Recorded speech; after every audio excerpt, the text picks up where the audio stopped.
दोस्तों, एग्ज़ाम की पॉइंट में एक बार फिर से आप सभी का स्वागत है। दोस्तों, उत्तराखंड जीके की टेस्ट श्रृंखला का ये हमारी 28वीं क्लास है। अगर आपने इससे पहले की क्लासें नहीं देखी तो इस वीडियो के डिस्क्रिप्शन में मैं आपको लिंक दे दूंगा, आप वहां से जा कर के देख सकते हो। तो देखते हैं दोस्तों, आज का पहला क्वेश्चन 641वां क्वेश्चन है। आर.टी. दास निम्नलिखित में से किससे संबंधित है? दोस्तों, जो आर.टी.डी.एस शुरू किया गया है वो निम्न में से किसके विकास से संबंधित है? तो वो संबंधित है आपकी जल विद्युत परियोजनाओं के। किसके? जल विद्युत परियोजनाओं के विकास से संबंधित है। या अगर पूछा जाए कि जो आर.टी.डी.एस परियोजना की शुरुआत है वो कब की गई, तो दोस्तों इसकी शुरुआत की गई 2023 में। ठीक है, किसके विकास के लिए? जल विद्युत परियोजनाओं के विकास के लिए। और उत्तराखंड राज्य जल विद्युत नीति पहली कब बनी थी? 2008 में बनी थी। कब बनी थी? 2008 में बनी थी। ठीक है दोस्तों, उसके बाद इसको प्रतिस्थापित किया लघु जल विद्युत नीति ने, जो कब बनी? 2015 में। ठीक है, उसके बाद पिरूल नीति बनाई गई। पिरूल नीति कब बनी? 2018 में बनी। ठीक है, कब बनी पिरूल नीति? 2018 में। तो ये 4-5 नीतियां, इनको याद रखना और कोई भी पूछी जा सकती है, सारी इंपॉर्टेंट हैं। अगला क्वेश्चन, निम्नलिखित में से सत्य है। दोस्तों सत्य पूछ रहा है, ये याद रखना। ठीक है, फूलों की घाटी राष्ट्रीय उद्यान का प्राचीन नाम संजय गांधी राष्ट्रीय उद्यान है। दोस्तों क्या ये सच है? ये तो दोस्तों सीधी सीधी बात है, असत्य है। क्योंकि फूलों की घाटी राष्ट्रीय उद्यान का नाम संजय गांधी राष्ट्रीय उद्यान नहीं, बल्कि किसका नाम था? किसका नाम था? नंदा देवी राष्ट्रीय उद्यान का प्राचीन नाम था संजय गांधी राष्ट्रीय उद्यान। दूसरा ये बोल रहा, फ्रेडरिक स्मिथ ने फूलों की घाटी की तुलना आयरलैंड से की। ये तो बिल्कुल सही है, फूलों की घाटी की तुलना क्या की थी? आयरलैंड से की थी। अगर पूछा जाए किस देश से फूलों की घाटी की तुलना की थी? आयरलैंड से की थी। मेघदूत में फूलों की घाटी के लिए अलका शब्द का प्रयोग किया गया है। देखो दोस्तों, मेघदूत किसके है? कालिदास के है। क्या फूलों की घाटी के लिए कालिदास ने अलका शब्द का प्रयोग किया? बिल्कुल किया। ये भी क्या है? सत्य है। सर्वाधिक खुशबू वाला गुलाब दमश्क फूलों की घाटी में पाया जाता है। दोस्तों, एक जिला दो उत्पाद परियोजना के तहत इसको भी शामिल किया गया है। और जो ये दमश्क गुलाब है सर्वाधिक खुशबू वाला, ये पाया कहाँ जाता है?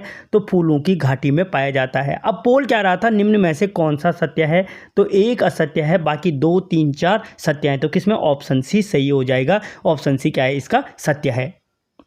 अगला क्वेश्चन, निम्नलिखित में से असत्य है। दोस्तों अब क्या पूछ रहा है? असत्य पूछ रहा है। देखो ये ध्यान रखना, सत्य और असत्य क्या पूछ रहा है दोनों में से, क्योंकि ये पेपर में सबसे ज़्यादा कन्फ्यूजन करता है।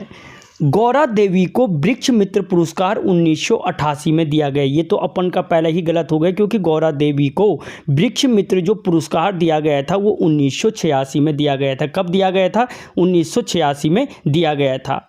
पहला है, अच्छा इससे पहले भी था। गौरा देवी पर्यावरण भवन देहरादून में स्थित है। ये तो बिल्कुल सही है कि अच्छा असत्य क्या हो गए? 2 असत्य पूछा ना। जैव विविधता दिवस 22 मई को मनाया जाता है। दोस्तों जैव विविधता दिवस 22 मई को मनाया जाता है, ये बिल्कुल सही है, ये भी सत्य में है।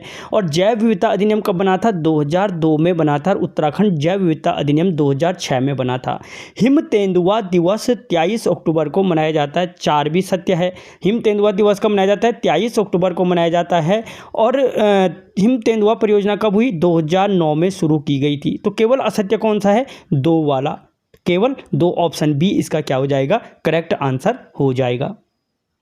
अगला क्वेश्चन, बालेश्वर महादेव मंदिर का जीर्णोद्धार निम्न में से किसने कराया? दोस्तों जो बालेश्वर महादेव मंदिर है उसका जो जीर्णोद्धार कराया था वो महावीर थापा ने कराया था। गोरखा सेनापति किसने कराया था? महावीर थापा ने कराया था। दोस्तों ये बालेश्वर महादेव मंदिर अगर पूछा जाए कौन से जनपद में स्थित है, तो चंपावत में स्थित है। कहाँ पे? आपके चंपावत में स्थित है। दोस्तों उत्तराखंड में दिलवाड़ा जैन मंदिर शैली में बना एकमात्र मंदिर है बालेश्वर मंदिर। किस शैली में? दिलवाड़ा के मंदिर शैली में। और दोस्तों ये दिलवाड़ा का मंदिर आपके कहाँ पे है? तो राजस्थान में स्थित है। किस धर्म से संबंधित है? तो अभी बोला मैंने दिलवाड़ा का जैन मंदिर जैन धर्म से संबंधित है, जो राजस्थान में माउंट आबू की पहाड़ियों पर स्थित है। ठीक है, अगला क्वेश्चन, निम्नलिखित पर विचार कीजिए। दोस्तों फिर निम्नलिखित पर विचार कीजिए। कथन है चौराबाड़ी ग्लेशियर केदारनाथ में स्थित है। दोस्तों शेयर किया करो यार दोस्तों के साथ, तभी तो मैं हर दिन आपको एक नई टेस्ट सीरीज देता रहूँगा। चौराबाड़ी ग्लेशियर केदारनाथ में स्थित है। बिल्कुल सही है कि जो चौराबाड़ी ग्लेशियर है वो क्या है आपके केदारनाथ में स्थित है। गांधी जी की अस्थियां 1948 में चौराबाड़ी ग्लेशियर में विसर्जित की गई। ये भी सही है कि दोस्तों गांधी जी की अस्थियां क्या की गई, चौराबाड़ी ग्लेशियर में क्या की गई थी, विसर्जित की गई थी।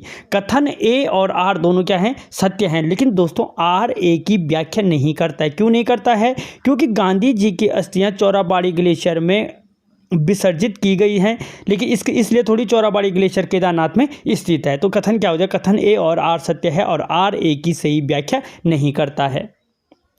अगला क्वेश्चन, बैजनाथ पुस्तकालय को मुख्य रूप से पुरा स्थल को मुख्य रूप से 3 भागों में बांटा गया है, 3 भागों में सम्मिलित नहीं है। दोस्तों पहली चीज अगर पूछा जाए बैजनाथ पुरा स्थल को कितने भागों में बांटा गया है, तो 3 भागों में बांटा गया है बैजनाथ पुरा स्थल को। उनमें पहली चीज तैलीहाट है, बैजनाथ है और कोट है। कौन सा नहीं है, बागनाथ नहीं है। ठीक है, कौन सा नहीं है, बागनाथ नहीं है। और दोस्तों बद्रीदत्त पांडे जी के अनुसार जो ये तैलीहाट है इसी को क्या कहा जाता था, रणचुल्ला कोट कहा जाता था। तुमने देखा होगा कि जो कत्यूरी वंश की राजधानी रणचुल्ला कोट का जिक्र मिलता है, तो इसी जो तैलीहाट है इसी को रणचुल्ला कोट कहा जाता है। और यहाँ रणचुल्ला कोट में क्या है, रणचुल्ला माई का मंदिर है।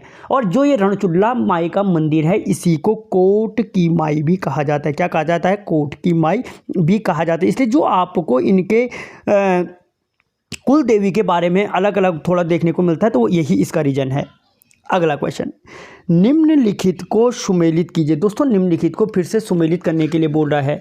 अब पहला क्या है, चुपड़ी मिट्टी। दोस्तों चुपड़ी मिट्टी किसको कहा जाता है, तो जो चुपड़ी मिट्टी होती है वो होती है चिपचिपी मिट्टी। 4, छाछरो। दोस्तों छाछरो मिट्टी का अर्थ होता है रूखी मिट्टी, यानी जिसमें सिंचाई की आवश्यकता होती है या जो बिल्कुल रूखी मिट्टी होती है वो कहलाती है क्या, छाछरो मृदा। पांग मृदा, दोस्तों पांग मृदा वो कहलाती है जो नदियों के किनारे बिछाई जाती है। कुल मिलाकर के हम खादर बोल सकते हो या एटिसॉल बोल सकते हैं कि जो नदियों के द्वारा बिछाई गई नई मिट्टी है वो क्या कहलाती है, पांग मृदा कहलाती है। 2, और लुआठी कहलाती है दोस्तों जो क्ले मृदा। तुमने मृदा के कण देखे होंगे, मृदा के आकार के आधार पर लगाने के लिए आता है क्ले, सिल्ट, सैंड, बजरी, बालू, इस तरीके से। ठीक है, तो जो ये सबसे पहला भाग है जो क्ले मृदा है, बिल्कुल महीन कण होते हैं, मिट्टी बिल्कुल बारीक होती है, तो वो मिट्टी कहलाती है लुआठी के नाम से जानी जाती है। तो क्या बना, 4, 3, 2 और 1 इसका पैटर्न बना। कहाँ पे है 4, 3, 2, 1, 4, 3, 2, 1, ऑप्शन सी। ठीक है, अगला क्वेश्चन, गोरखाओं का प्रिय त्यौहार दशहरा। अगर पूछा जाए कि गोरखाओं का प्रिय त्यौहार क्या था, तो गोरखाओं का प्रिय त्यौहार दशहरा नामक त्यौहार था। इस पर किया जाने वाला नृत्य है। दोस्तों जो गोरखाओं का प्रिय त्यौहार दशहरा था और इस पे कौन सा नृत्य किया जाता है, तो सोरदी नृत्य किया जाता है। या पूछा जाए अगर कि सोरदी नृत्य का संबंध किससे है, तो दोस्तों गोरखा समाज से क्या है, सोरदी नृत्य का संबंध हो जाएगा गोरखा समाज से। ठीक है, अगर आपको पता है कि 1790 में क्या किया था, अंतिम चंद वंश के शासक महेंद्र चंद्र को हराया था। किसने उस समय अगर पूछा जाए कि निम्न में से गोरखा सेना का नेतृत्व किसने नहीं किया था, तो देखो 4 लोगों ने किया था, अमर सिंह थापा, हस्तिदल चौतरिया, शूरवीर थापा और जगजीत पांडे ने। इन 4 लोगों ने क्या किया था, इस 1790 के जो युद्ध हुआ था इसका नेतृत्व किया था गोरखाओं की तरफ से।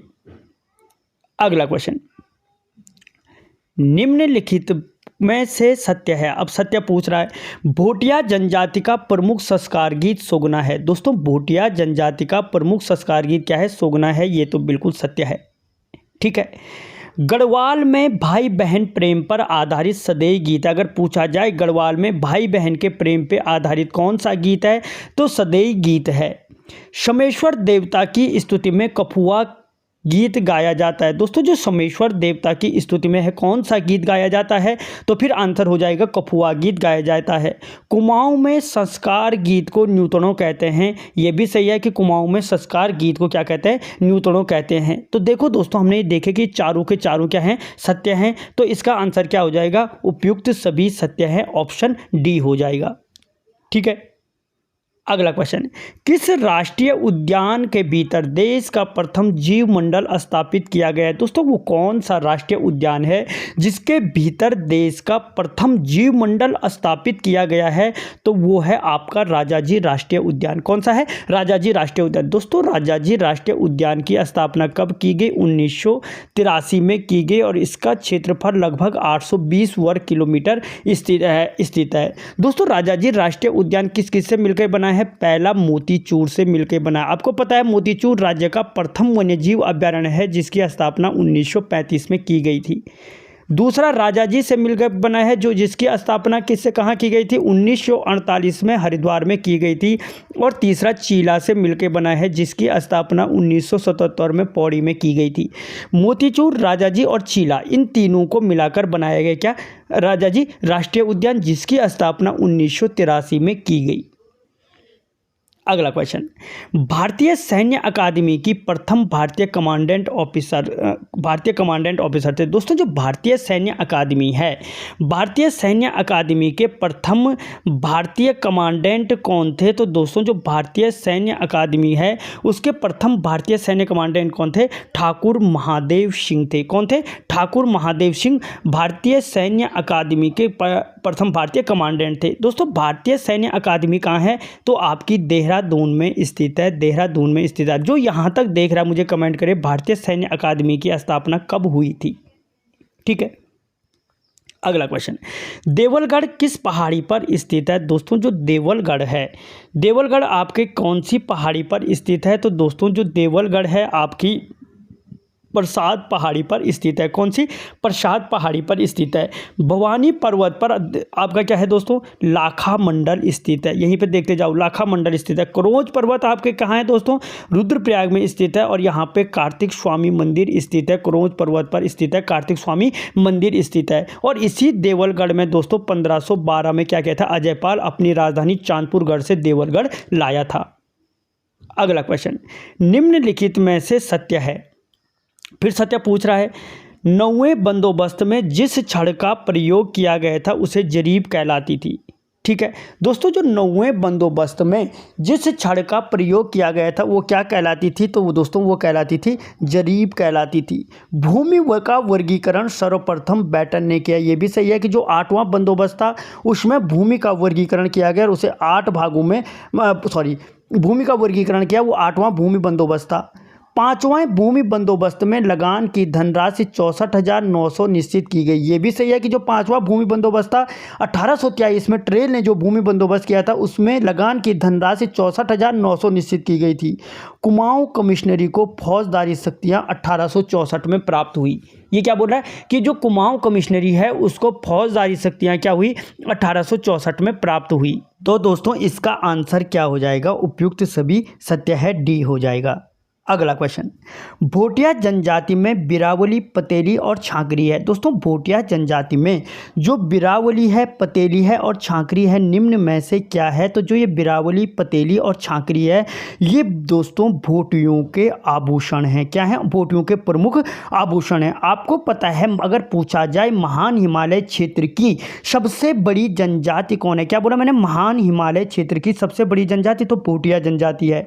अगर पूछा जाए कि राज्य में 5 जनजातियों में सर्वाधिक साक्षर या शिक्षित जनजाति कौन सी है? तो सर्वाधिक शिक्षित जनजाति भी आपकी भोटिया जनजाति है। ठीक है। या अगर पूछा जाए 1962 के युद्ध से पहले कौन सी जनजाति तिब्बत के हुणिया लोगों से व्यापार करते थे? तो वो भी आंसर क्या हो जाएगा? भोटिया जनजाति संबंधित हो जाएगा। अगला क्वेश्चन, देहरादून में आरबीआई की शाखा किस आरबीआई गवर्नर के समय शुरू की गई थी? दोस्तों जो देहरादून में आरबीआई की शाखा थी वो किस कुमाऊं कमिश्नर के समय शुरू की गई थी? तो वो वाई.वी. रेड्डी जी के समय शुरू की गई थी। वाई.वी. रेड्डी जी के समय शुरू की गई थी। और इसकी स्थापना कब की गई थी? तो 30 जून 2006 को की गई थी देहरादून में। जबकि आरबीआई की अगर स्थापना बोले 1934 आरबीआई एक्ट के तहत 1935 में कलकत्ता में की गई थी और 1937 में इसे कलकत्ता से मुंबई ले जाया गया और 1938 में इसने सर्वप्रथम 5 रुपये का नोट जारी किया था इस आरबीआई ने। ठीक है। अगला क्वेश्चन, तमट्यूड़ा तांबे के बर्तन बनाने का प्रमुख स्थान स्थित है। दोस्तों जो तमट्यूड़ा तांबे का बर्तन बनाने का प्रमुख स्थान है वो आपके कहाँ पे स्थित है, तो वो अल्मोड़ा में स्थित है। कहाँ पे है तमट्यूड़ा तांबे के बर्तन बनाने का प्रमुख स्थान, तो वो दोस्तों आपके अल्मोड़ा में स्थित है। अब अल्मोड़ा को क्या कहा जाता है दोस्तों, ताम्र नगरी भी कहा जाता है। इससे एक चीज़ याद रखना, ठीक है, याद रखना अल्मोड़ा में एक पहाड़ी है फलमती की पहाड़ी। अगर पूछा जाए फलमती की पहाड़ियाँ कहाँ हैं तो अल्मोड़ा में, और ये किस, अगर पूछे किस धातु या किस खनिज के लिए प्रसिद्ध है तो कॉपर के लिए प्रसिद्ध है। कॉपर के भंडार हैं इस फलमती की पहाड़ी पर, ठीक है।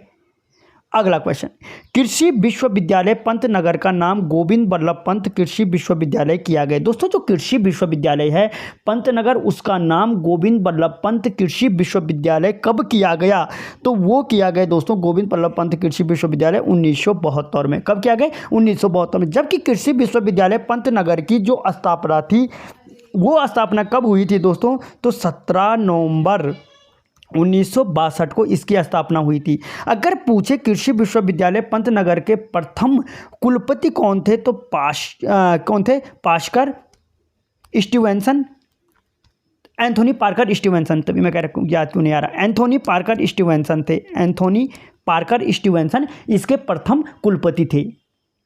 अगला क्वेश्चन, राज्य में भूतापीय ऊर्जा विकास हेतु किस देश से समझौता किया गया। दोस्तों राज्य में जो भूतापीय ऊर्जा के विकास है उस भूतापीय ऊर्जा के विकास हेतु आइसलैंड से क्या किया गया, ऑप्शन सी समझौता किया गया है। उत्तराखंड राज्य भूतापीय नीति कब लागू की गई, तो उत्तराखंड राज्य भूतापीय नीति 2025 में लागू की गई, ठीक है। और अगर पूछा जाए कि उत्तराखंड में भूतापीय विकास भूतापीय परियोजना का क्रियान्वयन कौन करेगा, तो एक तो उरेडा करेगा, दूसरा उज्ज्वल करेगा, ठीक है, उत्तराखंड जल विद्युत निगम लिमिटेड करेगा। तो ये दो जो उरेडा है और उत्तराखंड जल विद्युत निगम लिमिटेड है, ये दोनों क्या करेंगे, इस भूतापीय ऊर्जा के विकास का क्रियान्वयन करेंगे जो नीति 2025 में बनी है। अगला क्वेश्चन, इंदिरा गांधी राष्ट्रीय वन अकादमी स्थित है। दोस्तों इंदिरा गांधी राष्ट्रीय वन अकादमी आपके कहाँ पे है, देहरादून में स्थित है। कहाँ पे है, देहरादून में स्थित है। राज्य में सर्वप्रथम आपको पता है, सर्वप्रथम अगर पूछा जाए किस वृक्ष पर रोक लगाई गई थी, सौर पे लगाई गई थी। किसने लगाई थी, तो ट्रेल ने लगाई थी। और कब लगाई थी, तो 1826 में लगाई थी, ठीक है। अगला क्वेश्चन, ताड़ी खेत में गांधी कुटी की स्थापना किस वर्ष की गई। दोस्तों गांधी कुटी की स्थापना जो ताड़ी खेत में की गई थी 1929 में की थी। गांधी कुटी की स्थापना कहाँ पे, ताड़ी खेत में। और ताड़ी खेत प्रसिद्ध है दोस्तों आपके किसके लिए, एक तो गांधी कुटी के लिए, एक गोलजू महाराजा गुल्लू देवता के मंदिर के लिए। गोलू देवता को कुमाऊं को क्या कहा जाता है, प्रमोच्च न्यायालय कहा जाता है, प्रमोच्च न्यायालय कहा जाता है या सर्वोच्च न्यायालय भी कहा जाता है गुल्लू देवता मंदिर को। तो दोस्तों यहाँ पे हमने मोस्ट इंपॉर्टेंट क्वेश्चनों को कवर किया। आपको वीडियो कैसा लगा मुझे कमेंट बॉक्स में जरूर बताना। मिलता हूँ अगले वीडियो में, तब तक जय हिंद।